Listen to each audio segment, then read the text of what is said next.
नमस्कार, आप देख रहे हैं अपना बिहार। मैं हूं शुभम मिश्रा आपके साथ। बुलेटिन की शुरुआत बड़ी खबर के साथ करेंगे। पटना से बड़ी खबर आपको बताएंगे। बीजेपी चुनाव समिति की बैठक शुरू हो गई है। पार्टी प्रदेश मुख्यालय में ये बैठक हो रही है। बिहार प्रभारी विनोद तावड़े इस बैठक में शामिल हैं। नंदकिशोर यादव, गिरिराज सिंह भी बैठक में मौजूद। सम्राट चौधरी, विजय सिन्हा भी बैठक में शामिल है। 17 सीट पर चुनाव लड़ने के लिए मंथन लगातार जारी है। बैठक को लेकर सम्राट चौधरी का भी बयान सामने आ गया है। 17 सीट पर चुनाव लड़ने के लिए मंथन और पार्टी के वरिष्ठ नेता विचार विमर्श करेंगे। बड़ी खबर आपको बता रहे हैं, ताबड़तोड़ बैठकें की जा रही है आगामी लोकसभा चुनाव को लेकर। और इसी मद्देनजर बीजेपी चुनाव समिति की तरफ से राजधानी पटना में यह अहम बैठक हो रही है, जिसकी तस्वीरें आपकी टीवी स्क्रीन पर है।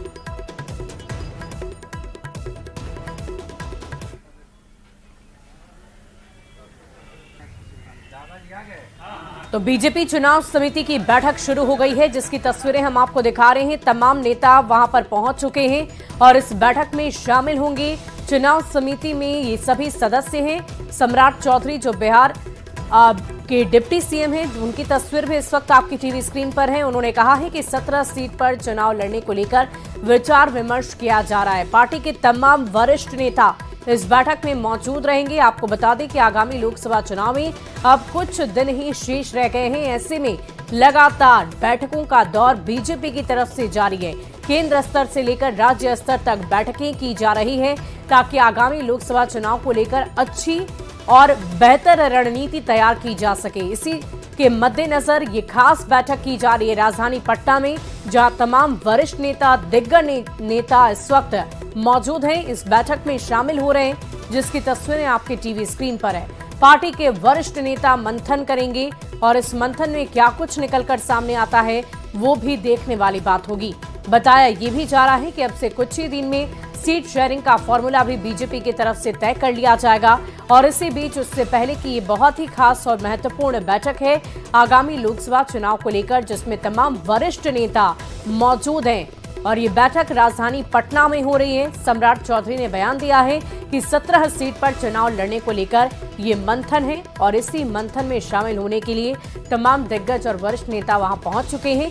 इस बैठक की शुरुआत हो चुकी है। बैठक से पहले जो नेताओं के आगमन का सिलसिला था, वो तस्वीरें हम आपको दिखा रहे हैं, जहां तमाम वरिष्ठ नेता पहुंच रहे हैं। और इस बैठक में शामिल होने के बाद आगे की प्लानिंग क्या तैयार की जाती है, क्या रणनीति तैयार होती है, वो भी देखने वाली बात होगी।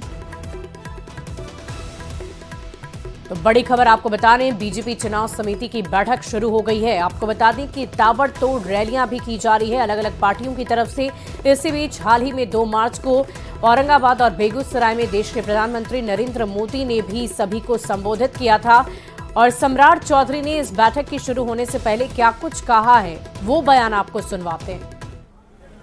कि हम लोग जो हमारे सीट्स हैं उस पर हम लोग विचार कर रहे हैं। जो हमारे 17 सीट है उस पर हम लोग विचार कर रहे हैं। कि हम लोग जो हमारे सीट्स हैं उस पर हम लोग विचार कर रहे हैं। जो हमारे 17 सीट है उस पर हम लोग विचार कर रहे हैं। तो बीजेपी चुनाव समिति की बैठक शुरू। और देखिए, उन्होंने अभी कहा कि 17 सीटों को लेकर यह मंथन होना है और उसी मंथन के मद्देनजर ये बैठक रखी गई है। और लालू प्रसाद के बयान पर लगातार दूसरे दिन पीएम मोदी ने निशाना साधा है। पीएम ने इस बार परिवारवाद के साथ साथ भ्रष्टाचार का जिक्र भी जबरदस्त तरीके से किया। एक तरफ प्रधानमंत्री ने परिवारवाद पर प्रहार करने की बात कही, तो दूसरी ओर बीजेपी ने मोदी का परिवार कैंपेन के जरिए देश के राजनीतिक माहौल को गरमा दिया है। सवाल है कि क्या 2014 और 2019 की तरह विपक्ष ने एक बार फिर मोदी पर व्यक्तिगत हमला करके गलती कर दी है।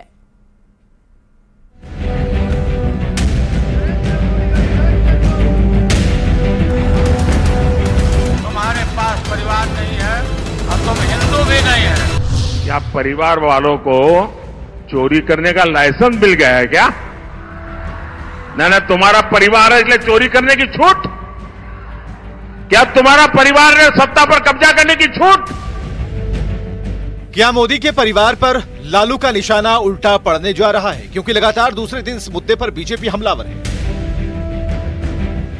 खुद प्रधानमंत्री मोदी ने लगातार दूसरे दिन तेलंगाना की धरती से विपक्ष पर परिवारवाद का करारा प्रहार किया। पीएम ने कहा कि मैं इनके घोटालों की पोल खोल रहा हूं तो ये मुझे और मेरे परिवार को गाली दे रहे हैं। मोदी के परिवार को गाली देने पर उतर आए हैं।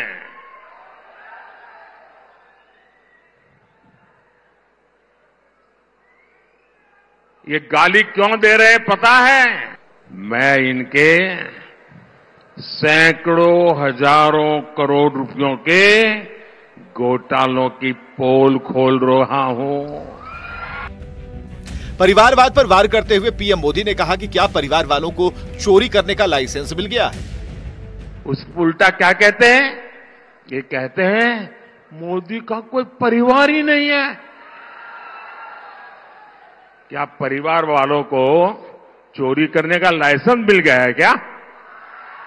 ना तुम्हारा परिवार है इसलिए चोरी करने की छूट? क्या तुम्हारा परिवार है सत्ता पर कब्जा करने की छूट? एक तरफ प्रधानमंत्री लालू प्रसाद के बयान पर परिवारवाद का प्रहार कर रहे हैं तो दूसरी ओर बीजेपी ने पीएम मोदी के समर्थन में पहले ही मोदी का परिवार नाम से कैंपेन शुरू कर दिया।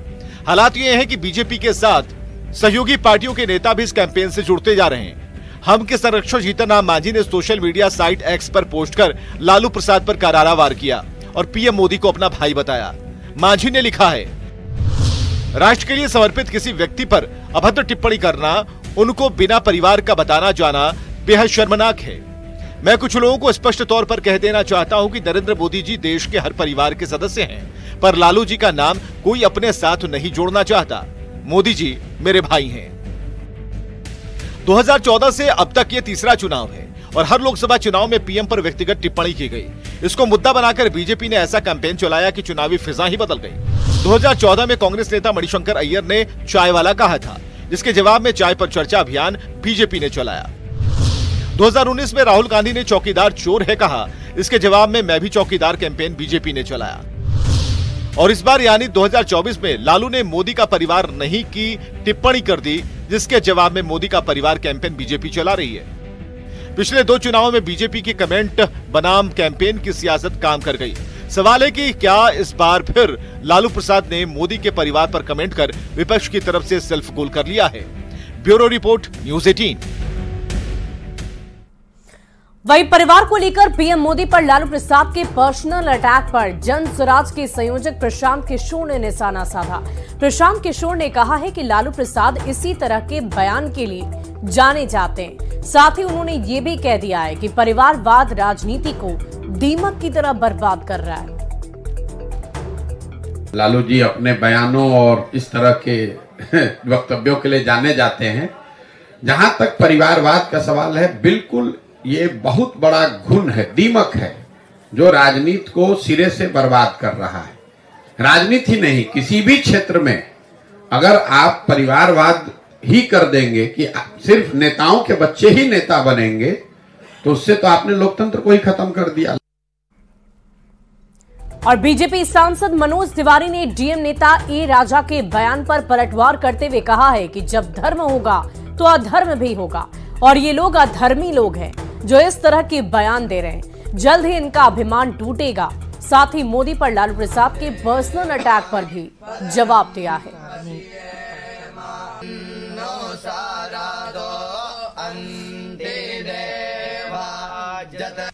इस बोलने के पहले सोचे भी नहीं।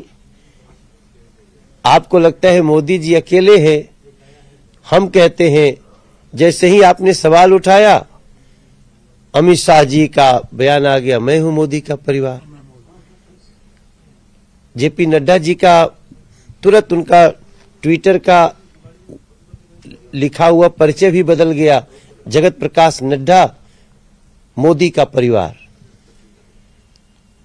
मैंने खटाक से कहा, मैं हूं मोदी का परिवार।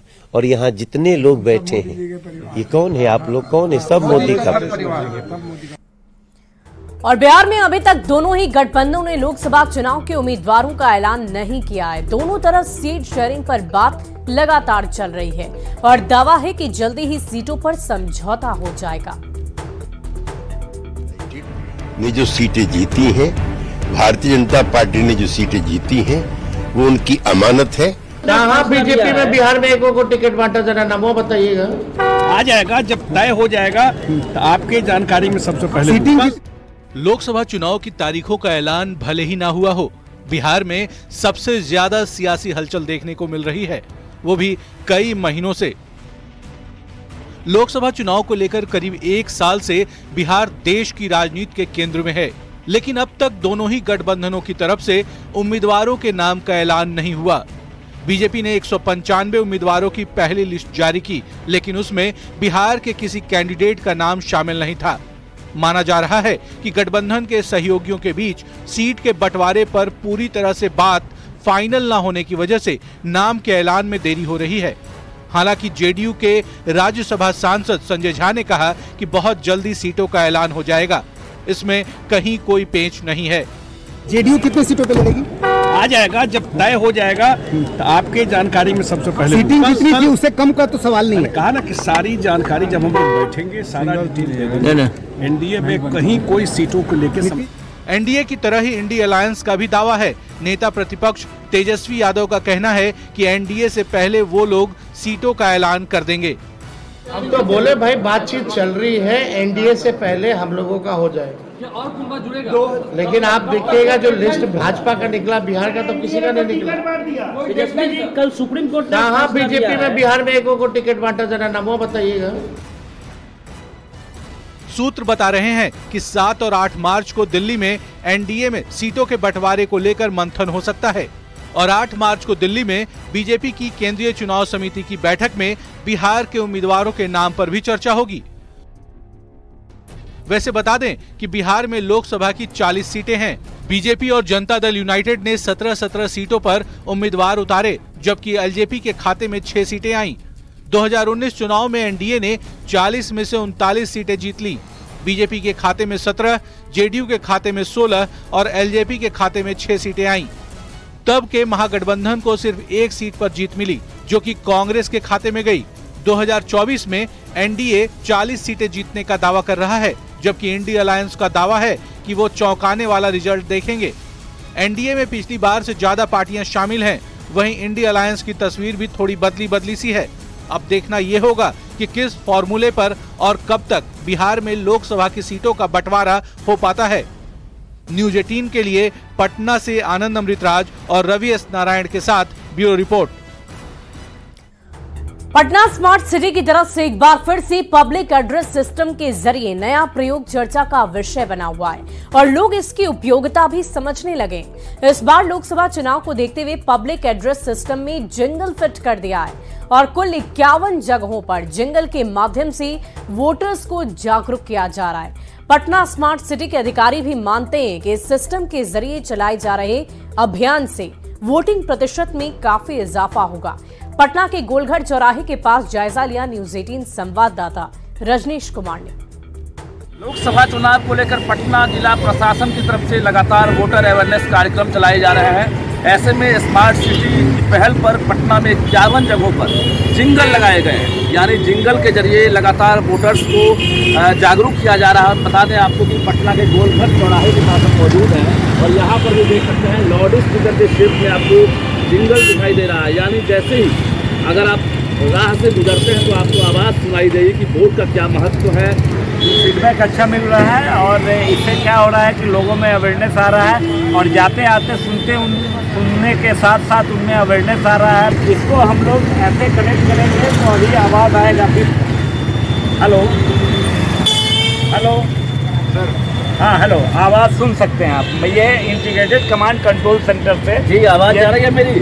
जी सर, आपकी आवाज़ आ रही है। हाँ, मैं गोल घर पे हूँ, आप देख रहे हैं। बहुत ज़्यादा हो गया था कि डेंगू जो है वो लगातार लोगों को हो रहा है, तो लोगों को जागरूक करने के लिए भी इसके ज़रिए पीए सिस्टम के ज़रिए और इमरजेंसी हमारा जो वीएमडी है उसके ज़रिए हम लोगों को लगातार जागरूक कर रहे थे कि उनको क्या क्या एहतियात बरतने चाहिए। इसके अलावा अगर कहीं ट्रैफिक रूट का डाइवर्जन होता है हम उसकी जानकारी भी देते हैं, या कोई ऐसा कोई विशेष कार्यक्रम पूरे हो रहा है हम उसकी भी जानकारी देते हैं। पीए सिस्टम के जरिए हमने लगातार लोगों को जागरूक किया है। जो वोटर आईडी कार्ड नहीं बनवाए हैं उन्हें वोटर ID कार्ड बनवाने के लिए भी अपील की जा रही है। तो कहीं ना कहीं जिला प्रशासन और स्मार्ट सिटी की पहल पर 51 जगहों पर यह आवाज़ सुनाई दे रही है और उम्मीद यही है कि वोटिंग परसेंटेज पिछले चुनाव की तुलना में इस बार जरूर बढ़ेगा। रजनीश कुमार, न्यूज़ 18 पटना।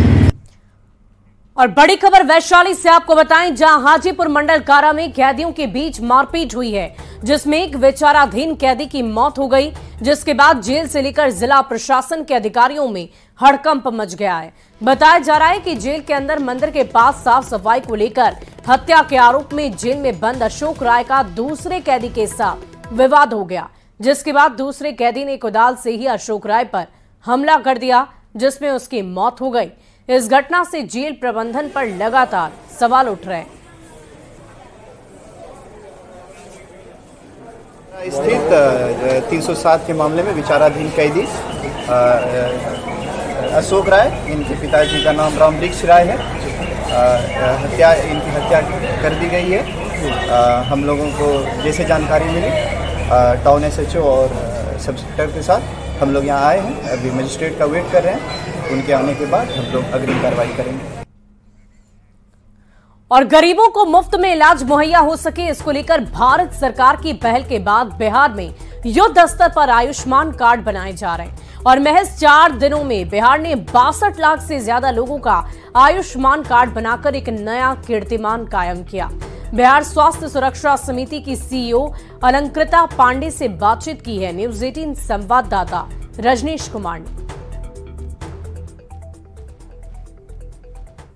बिहार में आयुष्मान कार्ड बनाने का काम युद्ध स्तर से जारी है। ऐसे में बिहार लगातार नया रिकॉर्ड बना रहा है। सीधी बातचीत करेंगे हमारे साथ बिहार स्वास्थ्य सुरक्षा समिति की CEO हैं अलंकृता पांडे। क्या लग रहा है, प्रोग्रेस रिपोर्ट क्या कह रहा है? पिछले 4 दिन में हम डेली 10 लाख से ज्यादा कार्ड्स बना रहे हैं और टोटल 2 तारीख से लेकर के अब तक 62 लाख से ज्यादा कार्ड्स बनाए जा चुके हैं, जो कि एक नेशनल रिकॉर्ड है।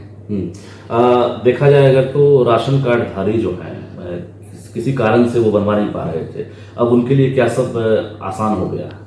इस विशेष अभियान के अंतर्गत हम इसको डिसेंट्रलाइज मैनर में सभी जन वितरण प्रणालियों की दुकान पर CSC के VLE ऑपरेटर्स को बिठाकर कार्ड्स बनवा रहे हैं और अपनी नज़दीकी दुकान पर जाकर के आप अपने राशन कार्ड और आधार कार्ड के साथ इस कार्ड को बनवा सकते हैं।